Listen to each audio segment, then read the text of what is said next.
Hello. Witaj, Dan. Hello. Jest mi niezmiernie miło witać Cię na tej wspaniałej scenie Teatru imienia Żeromskiego w Kielcach.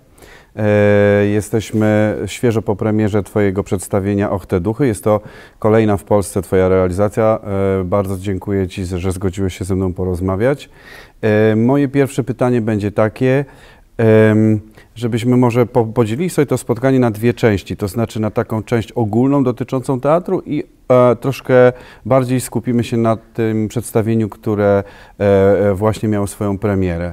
Więc moje pierwsze pytanie będzie takie ogólne. Jak Ty dla samego siebie definiujesz teatr i czy ta definicja zmieniała się w miarę rozwoju Twojej kariery? Well, I think that what I discover with more time is that one's relationship to theatre changes with one's age and with one's experience, life experience. I started making theatre when I was very young. I was performing first, and then devising work with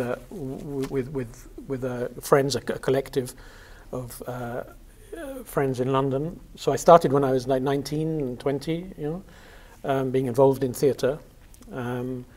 And early on, I think in my 20s, in London at that time, we had quite a we were very serious about theatre. We wanted to make our own theatre. We hated all other kinds of theatre, and so there was something very to begin with for me. The theatre was a very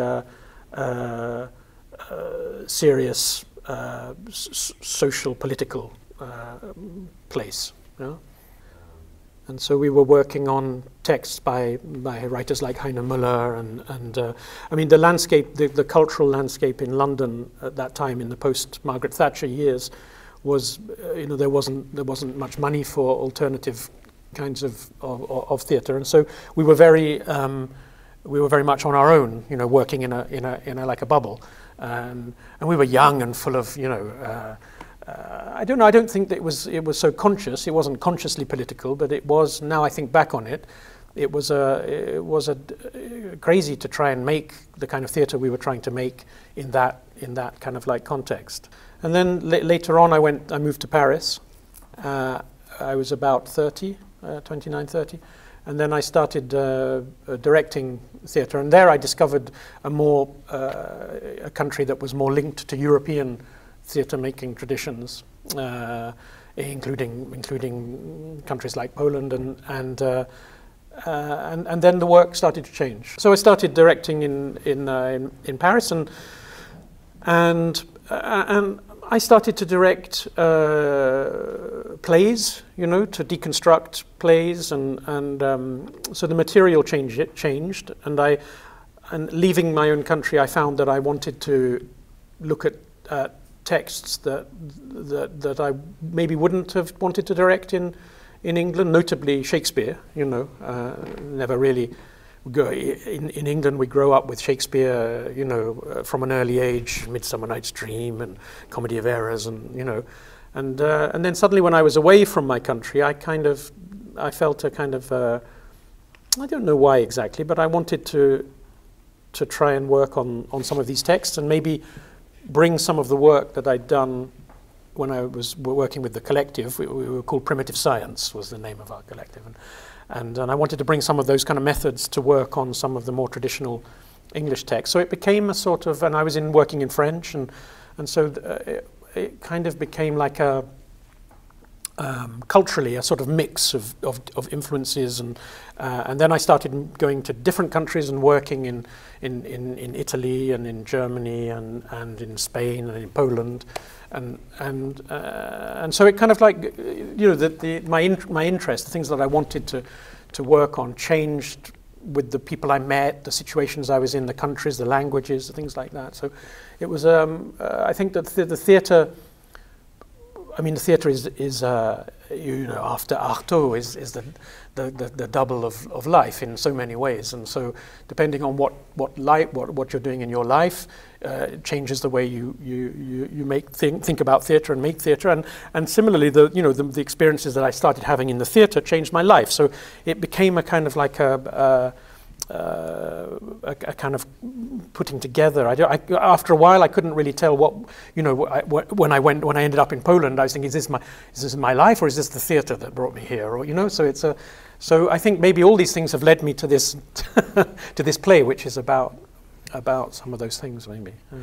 Gdybym cię miał zapytać o takie dwie rzeczy, tak trochę przewrotnie, które na podstawie tego, że byłeś w Anglii, robiłeś teatr angielski, potem wypłynąłeś na szerokie wody do kraju, który był, powiedzmy, bardzo odległy jednak kulturowo jako sąsiad i kiedyś przecież jeden z głównych wrogów Anglii. Dwa rodzaje kultur, potem jakby rozszerzyło się to na różne kultury. I teraz moje pytanie jest takie, po tylu latach już spędzonych w Europie i w różnych częściach, reżyserując i zbierając doświadczenia, czy coś, to znaczy jakby dwa pytania, znaczy takie dwie, żebyś mi podał takie dwa miejsca. Czy czegoś się dowiedziałeś szczególnego o teatrze w związku z tym doświadczeniem i czy jakby zmieniłeś zdanie na jakiś temat w kwestii teatru, również posługując się tym doświadczeniem eksplorowania kultur? I think that you have to remember that the theatre traditions in my country and in France, in Europe, we could say, really, are quite different in some ways. I think that today the British theatre, for example, is closer to the American, the Anglo-Saxon theatre, which is more linked to playwriting, I think. That's what my sense of it is, that there's a closer link to the writing of plays and the director essentially represents the interests of the writer, the word, and that the actors, the kind of the brilliant, wonderful actors in Britain and in the States, of course, and there's a kind of accent, I think, on taking these texts and illustrating them, you know, incarnating them, and that the director's job is to serve the actor and the author. I think when I came to Europe, I mean, we were already interested in writers like Heine Müller, and Heine Müller is not performed in very much in the States a little bit, but not in the UK. Never, you know, because that form of playwriting, that sort of like modernist form of playwriting, is not really the thing. You know, it's considered somehow suspect and even pretentious, you know. I mean, this is the word that the English, you know, that's the worst crime in the world, is to be pretentious. And so when I got to Paris, and I was there, and I was walking, and I was learning French, and I would go past the bookshops, and in the bookshops there would be, you know, they're philosophers, you know, like Foucault and Derrida and all these writers that I'd read a little bit at university. I thought, look, they're in the windows of the shops. They don't hide their intellectuals away, you know. They kind of, you know, put them out there. And I think that there's a sort of yes, following on from that, I also began to see that the director, the cult of the director in Europe was a completely different thing. You know, there was I remember I started directing at one of the big theatres in Paris, the Théâtre de la Ville, which is like a big kind of, you know, state theatre, and I did my first show was a version of Twelfth Night of Shakespeare, which I called Shake. Yeah, it was called Shake. 5 actors, and their poster came out, and it was put in Paris, and it had Shake after, you know, William Shakespeare, you know, Danem Jemmettem, you know, in the same big letters as William Shakespeare. You know, I was like, oh, you know, and I mean, in England, that would never happen. You know, it would never. It'd be like, who do you think you are? Is Shakespeare not good enough for you? You know, you think you're important? You know, so it was a kind of it was interesting because I kind of realized that as a director working in that environment, it was more the kind of auteur, you know, the more the auteur theatre director, which you have, of course, here, big style in Poland, you know, and so it changed. I suppose that changed in that it seemed normal to do the work that I wanted to do, whereas in England it was very much an alternative thing, underground thing. You know, there weren't people working, making very strange work. I mean, we had a festival in London, the Lift Festival, and sometimes work would come, like Alan Platel. I remember seeing a dance piece by Alan Platel and thinking, whoa, that, you know, or the Worcester Group, you know, from New York. But otherwise, it was quite, it was still quite traditional, you know, and so I think that the work started to what I was able to do, or started happening, you know, it kind of like opened something to me, and at the same time, strangely, made me want to sort of, something of what I'd grown up with, these traditions, these British traditions, started to come back. I don't know why. My father was an actor, my mother was an actor, and they'd performed in the old plays, and you know, and so there was a kind of like a strange mixture going on of sort of, you know, you as you get older, I think a lot of the early influences that you've had sort of come back, you know, and so it ended up being a sort of like a mixture of the European things I was discovering, and these old traditions that were coming back. Yeah, I don't know. It's very. I mean, those things remain unconscious in a way. Yes, you know. I don't know. To bardzo dobrze, że przechodzimy do repertuaru akurat na sam koniec twojej wypowiedzi, bo kolejnym pytaniem jest moje pytanie o repertuar. Wybierasz dramat angielski i to jest jakby bardzo zrozumiałe nie tylko tradycją rodzinną, ale też kraju i języka, z którego się wywodzisz. Reżyserujesz dużo Szekspira, dużo dramatu elżbietańskiego, ale w związku z tym nie o sam dramat angielski chcę cię zapytać, tylko o te wybory już europejskie, czyli no, jesteś w kraju francuskim, mieszkasz we Francji, więc jakby w języku, chciałem powiedzieć, że mieszkasz w kraju języka francuskiego, czy poruszasz się w kulturze francuskiej, dlatego chciałem cię zapytać o te wybory europejskie. Czym się kierujesz, wybierając repertuar spoza Anglii? Well, sometimes I don't really know, you know.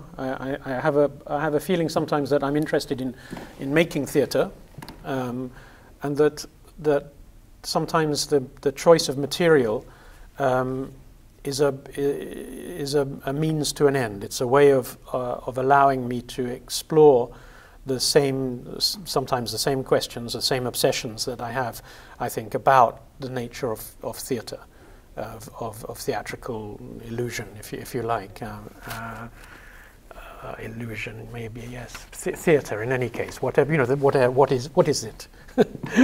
Why do we have it? What is this sort of like reenacting,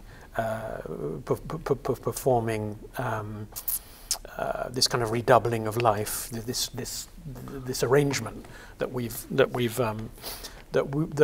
we have, which is called theatre, and cultural arrangement, social arrangement, political, and so, you know, it might be that sometimes I'm interested in a certain story. I think in the case of the Elizabethan writers, for example, the Jacobean writers, perhaps more specifically, I was interested in a certain sort of like social critique of yes, certain periods, I think, reflect how do I want to say this? The Jacobeans, for example, it was a very specific kind of social moment, I think, in England, and the exploration of the kind of darker side of human nature at that moment. I found completely fascinating, because it tried to shine a light on the hypocrisy and the kind of darker kind of like side of the human psyche, the human nature, and so I kind of drawn certain moments to those texts. I find them incredibly truthful and incredibly alive. And you know, and then a little bit later on in England, a lot of these things that I came across when I was younger as well, you know, studying in England, the Restoration comedies. There are certain sort of theatrical moments, perhaps, where writing for theatre, you know, it draws me more to. So I can't exactly say why. Sometimes it's also linked, I think, with certain theatre traditions. At a certain point when I was much younger, when I was making the theatre with this collective, I was also performing with puppets. I was very interested in the English glove puppet theatre tradition. And so I made a little show, and I was performing with puppets, and I think that there's a lot of the even with Shakespeare and back into the Middle Ages and to Shakespeare, then the Jacobeans. There's a link with puppet shows that I mean with archetypal characters, Richard III. You know, in the Jacobean, a lot of the bad characters are the main kind of like. Bad characters are linked to this kind of like archetypal trickster-like character, and so there's lots of things that I'm kind of fascinated about in theatre traditions and the link between puppets and theatre, and then sometimes I get also fascinated by very contemporary texts. Often I try and find texts that are not even published, that are written by friends or you know, and people. It's often through kind of a human link. So I kind of if I know somebody and I have a relationship with them and in life, then often I'm interested in the work they're doing. I'm talking about writers, really, you know. And I've made texts by in England and in the States by contemporary writers. Jeśli jesteśmy przy repertuarze, to oczywiście naturalnym jest przejście do bohatera. U Ciebie w spektaklach, nie wiem, pewnie to jest nieświadome, ale jakaś taka się wytwarza zawsze opozycja, że jest jakiś jeden dobry, sprawiedliwy, normalny człowiek otoczony przez jakiś świat. Nie wiem, czy Ty to planujesz, czy to samo wychodzi, ale tak jakoś się dzieje. Więc chciałem Cię zapytać o to, czy rzeczywiście, czy to jest nieświadome, czy świadome? Jeśli świadome, to czy blisko Tobie, prywatnie, do takiego bohatera, który jest otoczony przez jakiś taki okrutny świat rodem z horroru, jak tutaj na przykład, i czy rzeczywiście to, właśnie co jest pierwsze, czy pomysł, czy właściwie robisz sztukę i z tego to wychodzi? I think I'm interested in the idea that the theatre is a place where we try to take a look at the totality of the human, yes, of all the things that the human is capable of, the terrible things,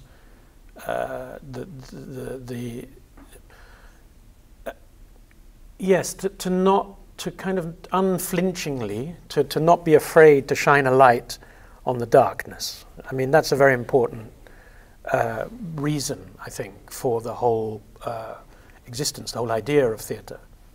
And the idea that it was a forum, you know, back in the day, from its very beginnings, when it was organized socially, the theatre, the idea that it was a place to come together to, I mean, you know all about this, the whole catharsis, the Aristotle, the whole thing. But you know, I think it's never, you know, that's really essentially what it still is, a place where we come together to examine in a collective way, inside a society, these things, and you know. It doesn't really interest me, the idea that you know, you come and see a monster, you come and see Richard III, and the audience says, well, you know, okay, great, now I'm, you know, that now I don't have to kill people and try and become king, you know. It's sort of like this kind of cathartic idea. I mean, that's not really so much what interests me, but I do think that it's a place that one of the most important things is a place where there should be no hypocrisy in the theatre, you know, where we come and we look at we look at things and we examine things and we say, yes, that is me, you know, that we are linked. We are, you know, John Donne, the English poet, said, no man is an island, you know, seek not to know for whom the bell tolls, it tolls for thee, you know, and no man is an island, and I think that at the same time, one is able to look at the kind of possibilities for the human, the good for the good as well. So it's this sort of negotiation between the kind of like the darker, call it unconscious if you like, our demons, our you know, and then as a social animal, the things that we can do to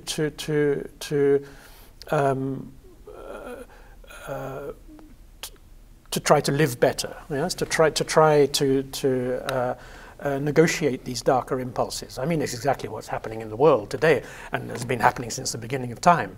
And so theatre is there for me as a way of accompanying these things, and trying to help us to try and understand a little bit more, you know, how we might live. It's fascinating. I mean, you take a play like Macbeth, for example, which is a play that I've looked at a lot. It's very important. You realise that you watch his descent into becoming a monster. Yes, and at every step you're thinking, but he doesn't have to do this, you know. And yet you're kind of thrilled at the idea that he is, because you know that there's a part of you that maybe it's suppressed, maybe it's, you know, that is allowed out on the theatre stage, and so you're able to sort of like to thrill at this, and at the same time you sort of enter into a sort of like a negotiated discussion with yourself, I think, through the character and through the of maybe there's a way of not behaving like that, you know. I don't know. These are very very complex psychological impulses, and I think that I'm interested in the totality of it, you know. There's the possibility of that anything, you know, you can choose, you know, you can choose, and I think that this play Questi Fantasmi is all about that, about the lead character choosing, trying to deal with his life, you know. Yeah. Understand. Yeah. Something like that. I mean, it's a big question, you know. I don't know. Yeah, I don't know. If I knew, I wouldn't be doing this, you know. But of course, my role is asking, like audience. Jednym z twoich ulubionych elementów twojego teatru jest jakaś taka maszyna do odtwarzania muzyki, a to tutaj gdzieś była, a to radio, a to maszyna, taki blue box do włączanych piosenek, i wiem to bardzo dobrze i czuję, że muzyka jest bardzo ważna w twoim teatrze. Czym jest dla ciebie? Well, music is everything. And in the theater? Yes, in everything. There's music and there's poetry, you know, and I don't know, they're the same thing somehow. I don't understand it. It's something to do with the kind of geometry of the universe. I don't know. I mean, music is one of those. I was very young when I first heard recorded music, you know, on an old record player in my parents' house that they didn't listen to anymore, and I found it in a room, and there was like broken records, and it became a sort of image for me of many things. I mean, you know, of my parents' relationship, the house that I lived in, the whole of my kind of like formative years. I remember it was the first record was Bill Haley and the Comets, Rock Around the Clock, and it was an old record, and I put it on this old machine and played it. I must have been about 5 or something. I mean, very young, you know. So it became a kind of magic, like a magic thing, you know. I didn't know what it was, and it made this music, and then later on, you know, as I grew up and developed kind of musical tastes myself, at that time, back in the 70s, it was still only a record player, you know. I think as I became adolescent, I had a Walkman, you know, with a tape, but it was records, and then I discovered all sorts of things, you know, reggae music. Bob Marley and the Wailers was very early, you know, very early influence, and then as I got a little bit older, punk happened in the UK, and I was completely taken with punk music, and I never really stopped, and it's been a sort of, I think everybody has that, a kind of soundtrack to your life, you know, different moments in your life when different music mean in popular culture, you know, and now we've gone beyond. Now we're you know, everything is Spotify, and so we've lost that sort of relationship with the magic thing, you know. I mean, the record was a kind of like, what does that, how does that work, you know? I sound like a primitive, you know, but it's true. I did telephones. How the hell did, you know? And then suddenly we're in this world now where it's like, forget about it. Don't even want to try and understand how that works, you know. But before there was this kind of like, there were these objects that records were incredibly important to me. Yes, the whole sort of aesthetic of records and the kind of magic of them. Yeah. A czy w teatrze ma ona jakąś specjalną pozycję w twoim teatrze, w twoich sztukach, które reżyserujesz? Well, I think it's connected maybe to rhythm as well. I think that words, you know, when you work on an opera, for example, I've directed some opera, and it's very interesting because the rhythm is, the tempo is all there. If you take a Mozart opera, for example, Mozart being maybe the best example, you know, it's like kind of, yes, look, this is how fast he should walk to this music. Yes, it's all given you. Everything is kind of measured measured out by the music. In the theatre, when you start in a rehearsal room with the actors and a text, the one thing you don't have is tempo. Yes, and no writer can give you that. You know, that's what you have to try and find out with the audience. And I think that music for me helps somehow. I don't know how, but I think it helps somehow structure the tempo that I'm looking for the whole of the performance. You know, and without it, I feel like.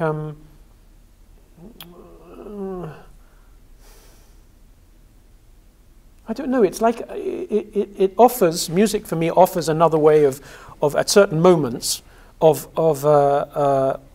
introducing like a horse race, you know, when the jockey needs a little bit more speed and slaps the horse. It's a bit like that. I think something like that. You know, it just kind of like helps texture the texture, the tempo. That doesn't sound right, but it helps with the tempo somehow. Yeah, but I don't really understand why, because I think that music is the most unintellectual, you know, thing that exists. It's a sort of a relationship there's a relationship to rhythm, to life, that music offers up, which is kind of primordial somehow and is linked to our relationship with the world. But it's not something that we can that is conscious, you know, I think in some ways. Yeah. Nim przejdziemy do Eduardo de Filippo i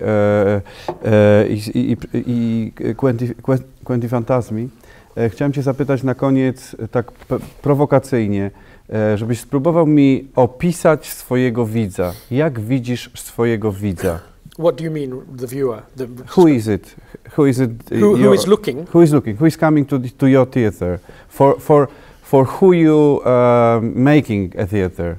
In your imagination? Yeah. In my imagination, I make the theater that the actors that I work with are first of all human beings.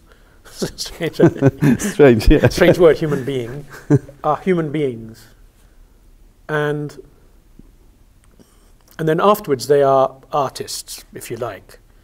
I'm a human being, and we try and make something that has to have a kind of an ultimate humility in a way, I think, you know, because the people that come and see it are the same as us, and we're the same as them.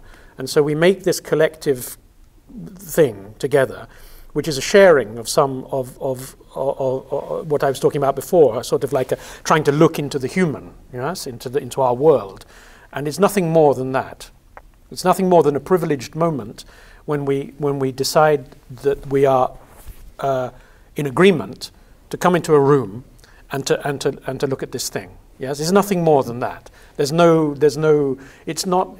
You know, for me, it's not like looking at a Rembrandt. You know, you look at a Rembrandt and you in a gallery, then you can see the kind of I don't know. You see the kind of genius of somebody. But theatre's not about geniuses. It's about humbly, I think, trying for a moment to say, oh yeah, or no. Myślę, że Rembrandt też nie myślał o tym, że tworzy w tych kategoriach, że tworzył dzieło geniusza. On po prostu oddawał w jakiś sposób rzeczywistość i liczył na to, że widz, który będzie oglądał, ktoś, kto przyjdzie i będzie się przyglądał temu obrazowi, zobaczy w nim siebie, bo przecież to też były obrazy malowane w tym czasie dla tych ludzi. Więc to tak nie do końca, że Rembrandt i ty to nie tak, że tak troszeczkę inaczej. No, I think that's probably true, and a lot of painters were very tortured, and no, I think that's true. I'm really talking making for money. Yes, I guess I'm talking about the sort of like also not so much Rembrandt in his painting, but the way in which a Rembrandt is viewed in our culture today. You know, the theatre is like making sandcastles. You know, it goes away in time. He's lucky because his paintings we can make it originally. Yes, of course, and it's completely disgusting that a Rembrandt can be owned by somebody and be worth 100 million and kept in a bank vault in Switzerland. You know, where yes, the theatre you can't do that. You know, you can't keep theatre in a bank vault. You know, you play it and it disappears. And that's part of, and that's why I think we should be very humble around it, because it's no more and no less than things disappearing in time, you know. So I suppose what interests me really is the sort of like the meeting, if you like, the meeting in the space together to of course. You know, I mean, I don't mean that you should try and make something that is also beautiful, or if you want to shock, then it should be shocking, or if you want to say something, then say it. You know, and it can have different aesthetic and different techniques. You can. There's so many things you can try to do in the theatre, but in the end, you're in a room. Yes, it's not Netflix. You know. You can't. It's not. The illusion only goes so far.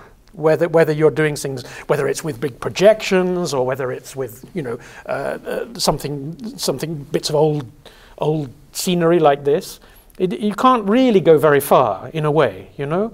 Which is why I think that it's good to remember that it does come back in the end to very little. You know, you can make theatre with nothing. You know, the theatrical impulse has existed ever since people told stories in front of fires in caves, you know, I suppose. So I like to think of it as a sort of some sort of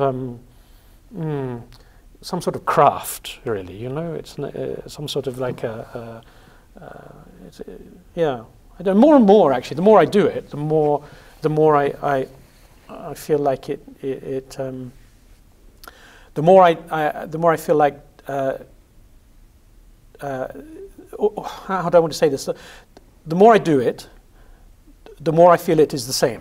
You know, it's the same. It comes back to that same meeting. Whatever you try and do, whatever structural approaches you take. Eduardo De Filippo. Chciałem cię zapytać o tego autora. Zrobiłeś wielką magię w Comédie Française i teraz powracasz do niego. Czy to jest rzeczywiście drugie spotkanie z Eduardo De Filippo? I co w tym autorze cię poruszyło, czy jakby zainteresowało? Co w nim takiego jest dla ciebie ważnego, że zacząłeś się jakby interesować jego twórczością? A drugie mini pytanie do tego, jakby taki appendix, to jest... Czy uważałeś być może, że w Polsce ten tekst Och te duchy jest specjalnie jakoś Polska predestynowana, żeby zaprezentować tego autora u nas tutaj na scenie Teatru Żeromskiego? Well, I think that De Filippo is unique, really, as a writer, theatre, as a theatre person. Yeah, it's as a theatre somebody that was involved in theatre, because when you look at his plays, the two plays I've worked on, the Grande Magia and Questi Fantasmi, there's a sort of like an exploration of a very gentle exploration of theatre and an illusion and ways of coping with life, you know, that is unique to him, and I think unique to him coming as he did from Naples. This play written just after the 1946. So I think that there's something I had the feeling when I worked on the Grande Magie, for example, and I couldn't exactly tell you why. I think maybe that's important as well.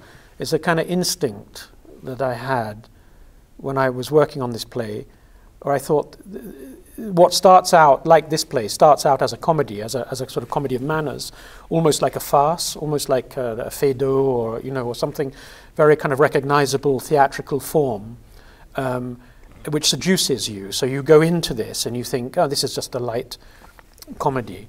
And then little by little you realize the things that he's talking about are terribly tragic and terribly moving and terribly complex.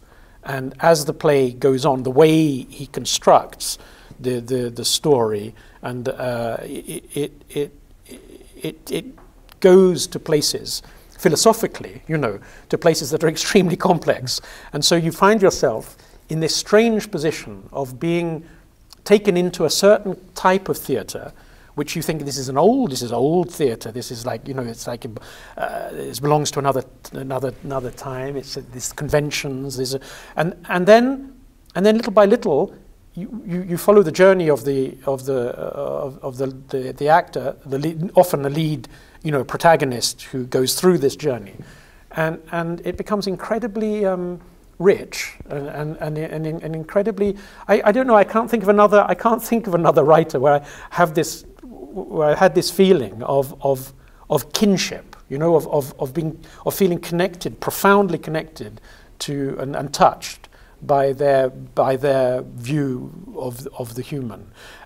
Perhaps because it's about theatre, and perhaps because I make theatre, and that my life has been in the theatre, you know, that it sort of something chimes with the decision made now, when I was much younger, to go into this strange thing, you know, because it is a sort of a way of what seems like a very kind of like innocuous choice to, yeah, no, I'd like to be a director, I'd like to be an actor, or, you know, nothing can prepare you for the way that it becomes your life in many ways. And I think that De Filippo, somebody that grew up in the theatre and performed in the theatre with his family and with,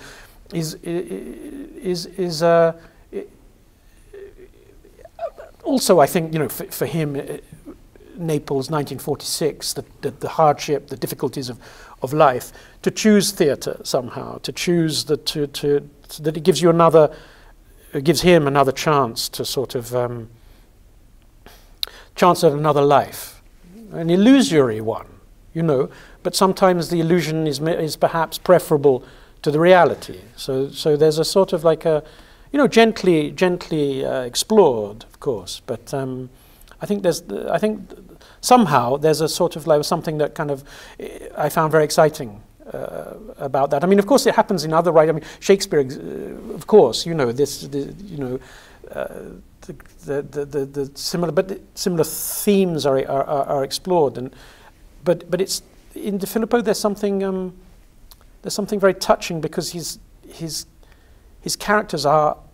lead characters are the audience somehow, the everyman. You know, there's something in this play. Pasquale is a kind of like a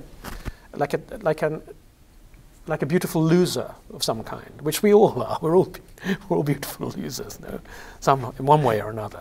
And I think that what's wonderful about De Filippo is that he allows us to kind of enter into his world, because he offers up a character in Pasquale, for example, who is so recognizable. You know, he's not a king, or he's not a kind of, you know, he's not he's not kind of distant. He's not a.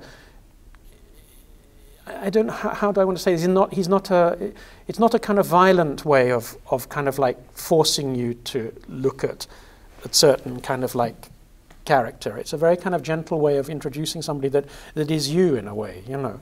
And I find it completely, completely beguiling. And when I read this play, having done the Grande Magie, I thought I have to do that, because it's the same. It's a continuation of the Grande Magie, and I think that it's just a mystery to me why his plays aren't performed more often, because I think he's wonderful. Yeah.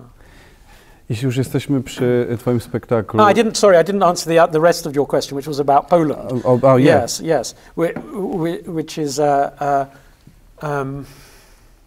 well, I don't really know how to answer that, because I think that what I've just said about it being so universal, Di Filippo, I have a feeling that you could take it anywhere, you know, and that it would still be it would still be the same. I was aware that it was a strange cultural soup that I was, you know, I mean, to take a Neapolitan. I mean, it's not Italian, it's Neapolitan, it's very different, you know, and it was written in Neapolitan dialect, and I saw an interview with Sophia Loren yesterday, who's nearly 90, and she's just done a film with her son, and she was being interviewed, and it was an article in the paper.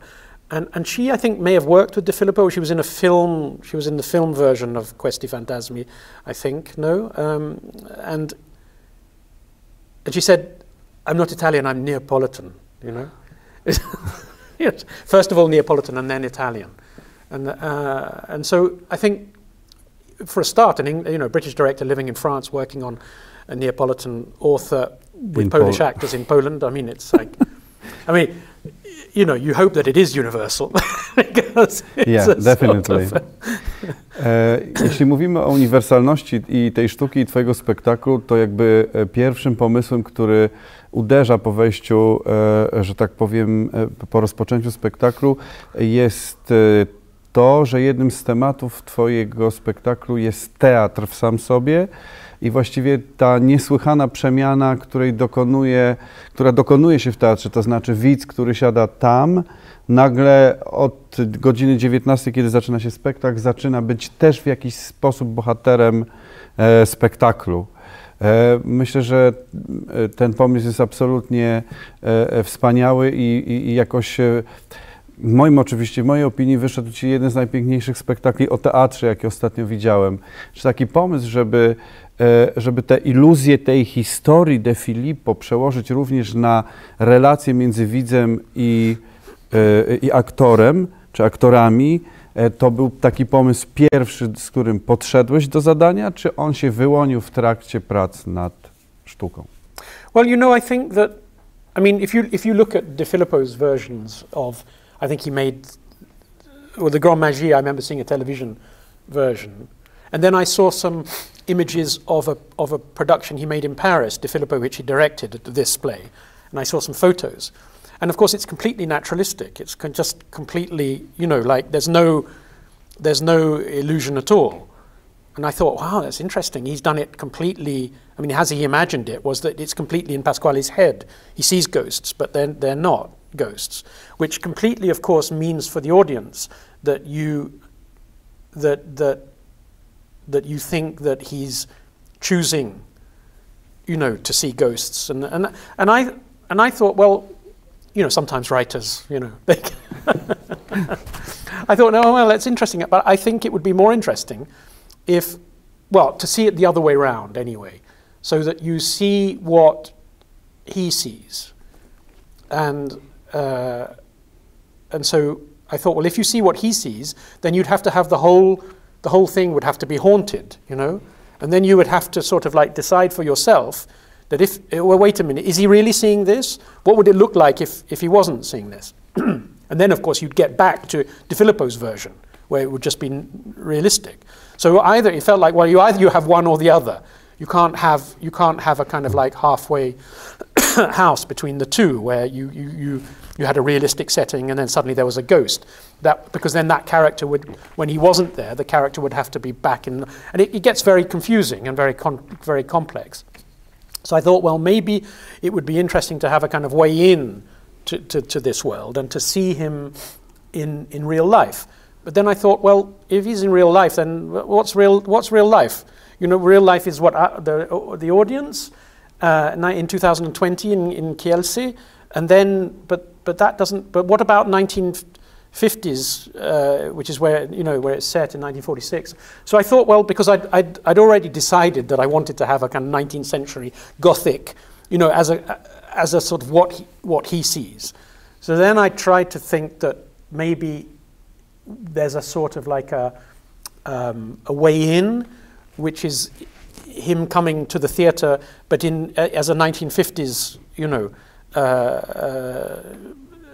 dressed in 1950s costumes, and where you would see already, because I think the idea is that his life with his wife is not working somehow. You know, she's having an affair, he's got no money, he's a loser, you know, and so I thought that it would somehow, it would be interesting to see that in real life, which is already not real life, because it's, you know, so it's like mirrors, you know, there's a kind of like theatrical illusion going on already. And that she leaves because he hasn't got the seats, because he's got, you know, he's got no money. Who was she on the phone to? You suspect that he's you know, something wrong. The curtain opens and there's a theatre, and so he chooses to go into this theatrical reality because he thinks maybe that the theatre will serve him better. Which it does, of course, because he's able to negotiate the theatre better than real life, because he can make it up, because he doesn't have to look at reality in the same way. And so that was the idea. Understand. Yeah, now I've told you everything, the secrets. But that's the idea, I think. I mean, I don't know if it makes sense, but it's sort of like a. It doesn't have to make sense. It's like a way in, and then you really have to decide for yourself whether what he sees is what you think he sees, or whether maybe he really does see that. Maybe he is really seeing ghosts. I don't know. I mean, that's the whole point of the play, I think, is that it forces you to think about your own, the way in which you behave yourself in life, and the lies we tell ourselves in order to, lies maybe is a bit strong, but the way in which we negotiate with our own reality in order to be able to live. Because our narration. Yes, because otherwise life would be impossible. You know, if we were just sort of like to if we were to see the kind of live the reality of what, you know, what's waiting for us, or even what sometimes is happening to us now, then it would be impossible. So we have to have hope somehow. You know, so maybe it's about hope. You know, that's a. Jednym z istotnych rozwiązań de Filippo, ale i twoich jest, które moim zdaniem podkręcasz w sztuce, jest ta pułapka na myszy, nazwijmy ją, w której po prostu siadamy na widowni, jest bardzo wesoło, radośnie, trochę jak z francuskiej farsy, i nagle okazuje się po 20 minutach, że to wcale nie jest farsa i że to jest jakiś taki podszyty tragedią dramat. Bardzo mi pasuje ten rodzaj pułapki na myszy do twojego teatru i do ciebie. Czy lubisz takie rozwiązanie i czy stosujesz je rzeczywiście z upodobaniem? Yes, I mean, I think I've always been aware, maybe that's why I chose this play, that the tragedy is never far away from the comedy. That's always sort of like fascinated me, I think. You know, I made a Hamlet at the Comédie Française that was actually quite funny. I saw it. Yes, I think it was quite funny, you know, some of it, and because I thought, well, it is, maybe Hamlet's a comedy, you know. It's a sort of funny way of thinking about it. But you know, or maybe I can't see the difference between comedy and tragedy, you know, and that's why I like De Filippo, because I don't think he can either. You know, it seems to be, he says, oh, okay, I'll make a comedy, but it's a tragedy, really. Because at the end, it's like the most terrible thing happens, which is like he sees the love, his wife's lover, and he chooses to believe that it's a ghost and talks to the ghost, but of course he's talking to the lover, you know, and he's in code, he's saying, you know, I love my wife, please go away, you know, but he doesn't say it like that. He says it pretending there's a ghost, but the lover understands, perhaps, that he's seen him as a lover and not as a ghost. And so he leaves, but he leaves in money, which is the most humiliating thing, you know, and he accepts it. So it's incredibly tragic, I think. It's sort of like it's like a sort of capitulation, like a compromise, a terrible compromise, which is what, as humans, we you know, all the time, we're having to sort of compromise in order to exist. And yeah, so I think that there's something. I just love the way he puts those things. I mean, those things together, the tragedy and the comedy, and I have found that in Shakespeare very often. You know, there's a link between De Filippo and Shakespeare somehow, you know, I think.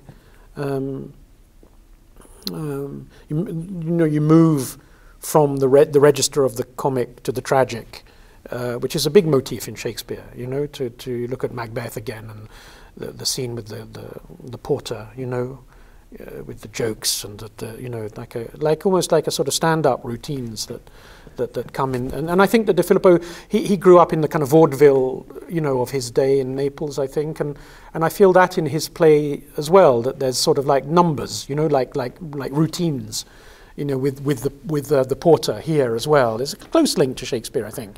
The porter, the scenes with you know, the money, the trying to steal.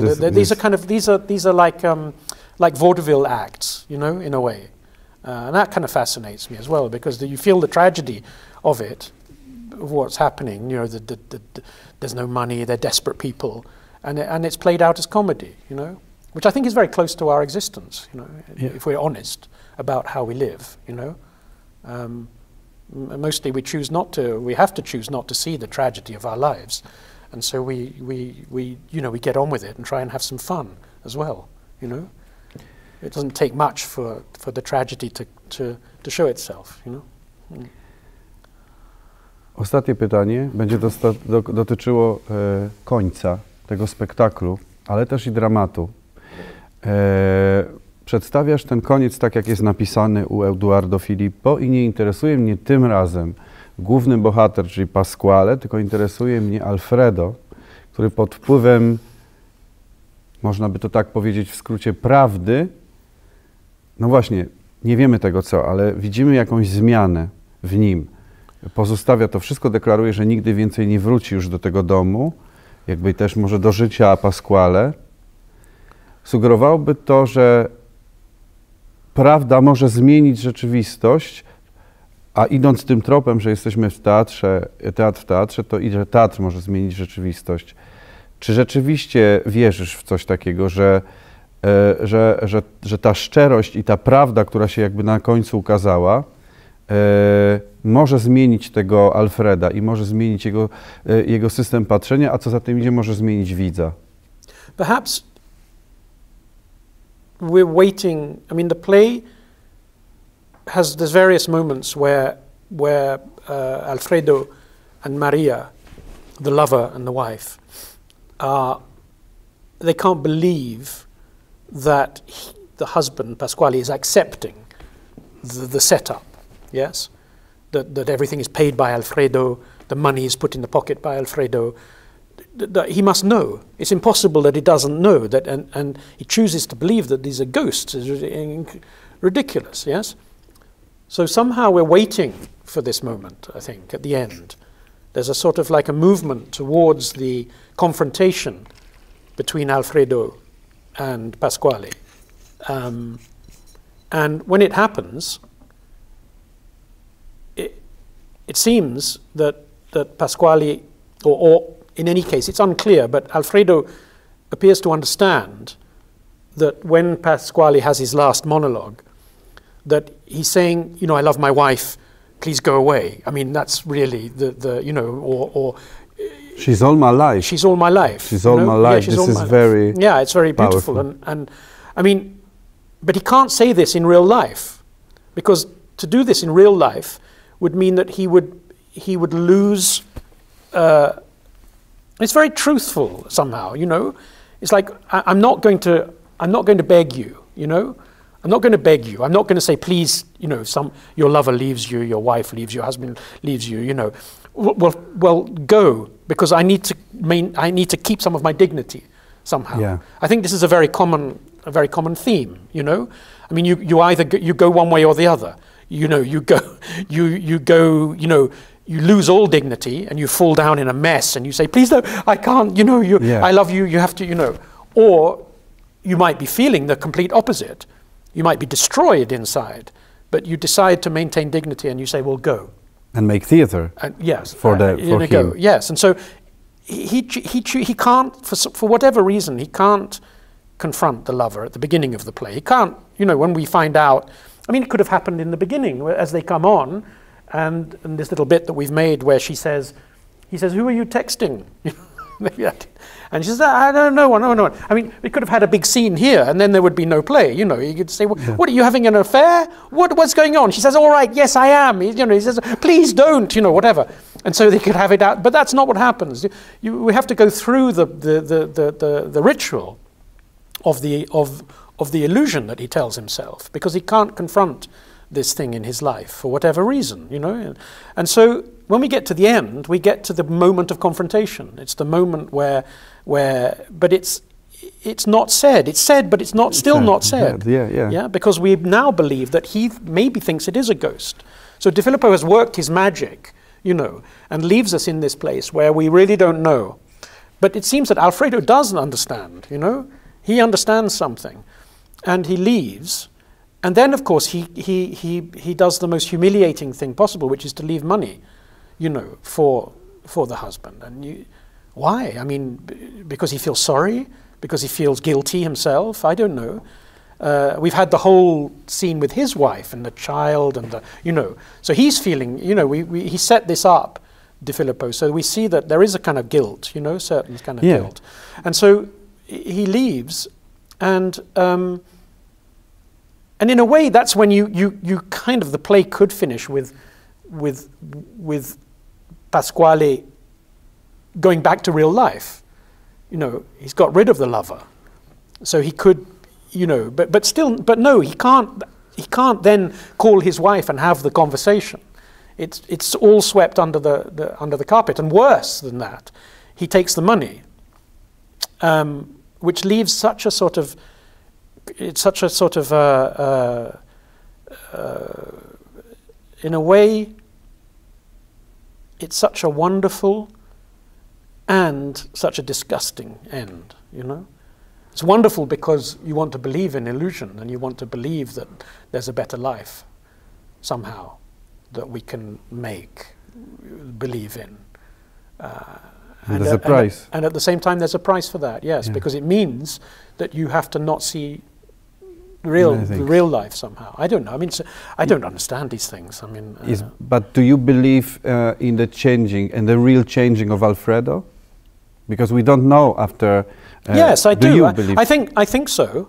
I mean, the way Bartek plays it is incredibly real. It's maybe the only moment in the whole play where you see something real. Yeah. In that moment, he plays it very tragically. It's very tragic and very kind of noble and very, and he did it. I remember I didn't ask him to do it like that. He just did it one day, and I thought, that's interesting. I'll just leave it. And so we've left it like that, and I think it kind of adds. It kind of.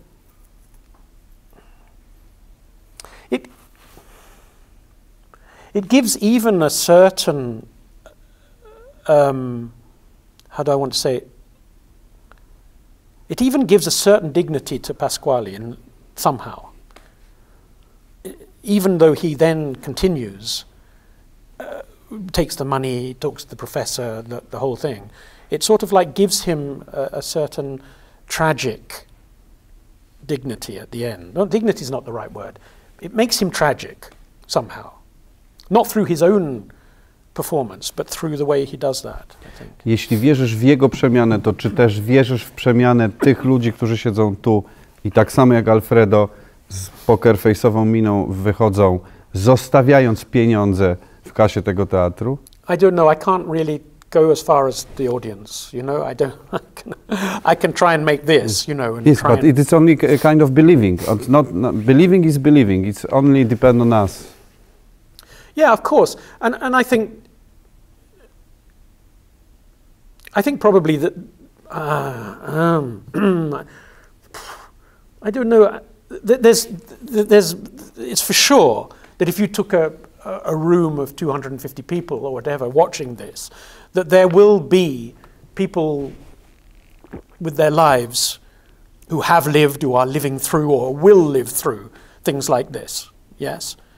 Through deceitfulness and through heartache and finding ways of trying to negotiate these problems of the heart, and for whom this will resonate in some way. Yes. And maybe, I don't know where that goes, you know. And then there will be some people who watch that and who are living through these things, and they'll think, that's not me. That's not me. And they'll stay like him, like Pasquale, yes? And they'll continue in their through life with hypocrisy and with, you know, and our world is made like that, you know. It's like there's the possibility of transformation, perhaps, you know, like Ophelia in Hamlet, you know, she has one of the great lines when she's mad. She says, "Oh Lord, we know what we are, but we know not what we might become," you know, and I think that perhaps at the end of this play, it's Alfredo who learns something, you know. But Pasquale, he probably does, but he doesn't want to show it. Yes, so I mean, I think that all that is part of the of what this is all about. You know, coming together to look at this thing, and then who knows when you go out whether it changes what you. I mean, there was a woman yesterday in the first night who was laughing all the way through, but I could tell by the kind of laughter that she had that she was like.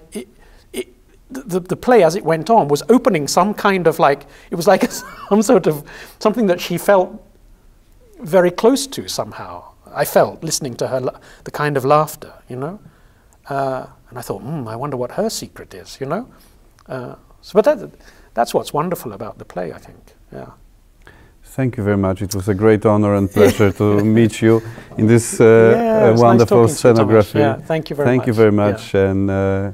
And health, good health. Yes. And have a nice time.